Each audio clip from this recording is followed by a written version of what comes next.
The Niners had won 5 of 6 coming into yesterday, but their loss brings them back to the pack in a very crowded race for the final 2 NFC wildcard spots. SF now just half a game up on a trio of teams at 7-7, and even the 6-8 teams, Washington and Atlanta, are now just a game and a half behind that 6th spot as we now bring, as I mentioned, the elves, reindeer. Had you guys decided what you wanted to be today? I'll let you decide in the commercial break. I'll start there with you, RC, though. When you look at this game, was that game, do you think, an endorsement of the Titans or more of an indictment on Jimmy G? It was an indictment on Jimmy G. I mean, if you're Kyle Shanahan, if you're the San Francisco 49ers, you have to feel like Clark Griswold did when Eddie moved his trailer onto his property right before Christmas. You have to feel like everything was going well. We have wide receivers. We have an excellent offensive line. Our tight end is great. Our defense is fighting and scrapping. Jimmy G, 2 interceptions. Jimmy G misses a 4th down throw to Brandon Ayuk. And yes, I know the people that support Jimmy G are going to say he led a touchdown late, but this is a team that can win a Super Bowl, a team that can contend for the NFC. And because of who they have at quarterback, they cannot. The bigger question is this. We know that Jimmy G is not the quarterback of the future. We know that Jimmy G can't elevate this team. But you drafted a guy 3rd overall, and that dude can't get any play. He can't get an opportunity to get on the field. So it's not that just 2021 will be ruined or can't be salvaged because of your quarterback. It's because you drafted somebody in the top 5 that can't replace him.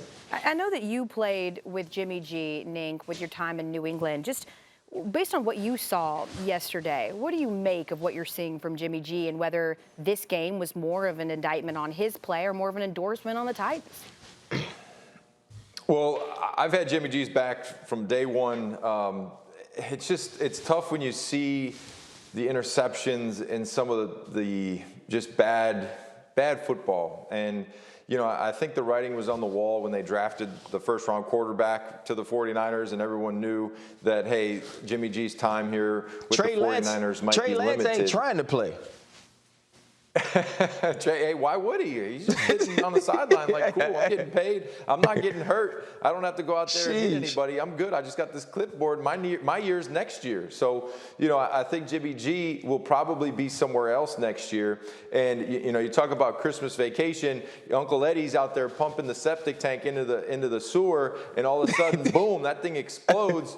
That's going to be what the 49ers are going to have. They're going to have a tough offseason. You don't know what's going to happen. It might be a ticking time bomb. And, you know, you look at Jimmy G, I just think that his time there, he was traded there. They expected him to do great things, and it just hasn't worked out. So we'll see where he's at next year. I just don't think he'll be with the 49ers. I love that Nink's assessment there is that describing them as like sewage. I would say that, Sancho, it feels like a little bit of like a miscalculation, You mentioned Trey Lance. Ninko did. From Kyle Shanahan, right? We saw him get that spot start because Jimmy G was hurt back in October. We saw him rush the ball a handful of times over a month ago. That is all we've seen of him. Is this not a little bit on Kyle Shanahan for what it seemed like he was seemingly working him into the offense to start the year and then just went completely in a different direction to close it?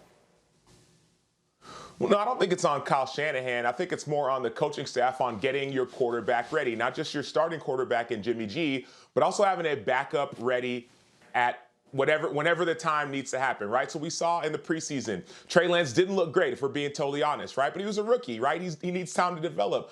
These last 15 weeks, I understand there's 1st-team reps and 2nd-team reps, but you have to make sure that guy who's getting those 2nd-team reps is ready. The frustration, at least on our end, is saying, okay, well, we had this whole formula. We saw it. The 2-quarterback package. We saw it when you had Trey Lance have a drive, and then Jimmy G have a series, and Trey Lance come in for a play, then Jimmy G come in for a play, and no one knew what to do.